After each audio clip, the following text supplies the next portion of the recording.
নমস্কার বন্ধুরা, আমার ভালো লাগা থেকে বড়দের জন্য রইল প্রণাম ও ছোটদের জন্য রইল অনেক অনেক ভালোবাসা। আমরা এখনও নতুন বছরের আমেজে আছি।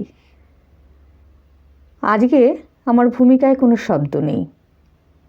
কবি সমরেন্দ্র মণ্ডলের একটি বিখ্যাত কবিতা আপনাদের জন্য। ভারতবর্ষ। ভিখিরির মতো দুহাত বাড়িয়ে দিয়েছেন আমার মা।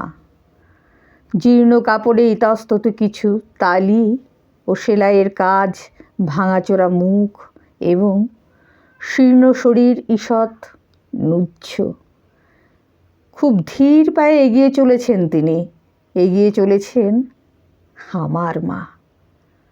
অথচ আমি তো জানি একদিন ওই রাজপ্রাসাদ থেকে নিয়মিত রুটি ছুঁড়ে দিতেন তিনি নিচের দলবদ্ধ কাঙালির দিকে, বিলিয়ে দিতেন করুণা ও ঘৃণা।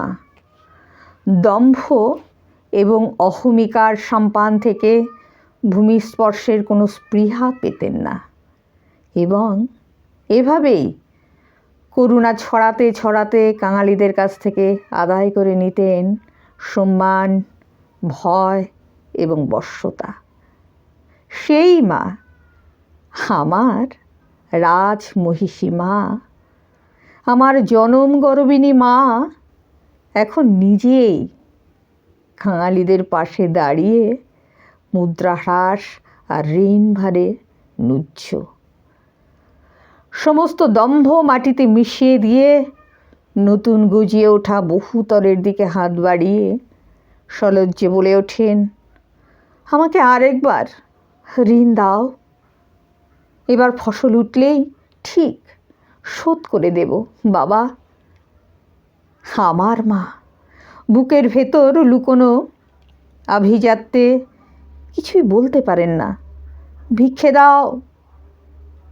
ভাঙা দুমড়ানো অ্যালুমিনিয়ামের বাটিটা কম্পিত হাতে ধরে অনেকক্ষণ বিড়বিড় করতে করতে সহসা উচ্চারণ করেন, ঋণ দাও, আমায় ঋণ দাও বাবা। আর তাঁর পোলিও আক্রান্ত সন্তানেরা জর্জরিত হতে থাকে। নাতি নাতনিরা ভিক্ষার্থ নিয়ে বাঘবন্দি খেলে শুরিখানায় যায় এবং আমার মা, গরবিনী মা, ভিক্ষা পাত্র হাতে নিয়ে একইভাবে এগিয়ে যান নিজস্ব মৃত্যুর দিকে। নমস্কার।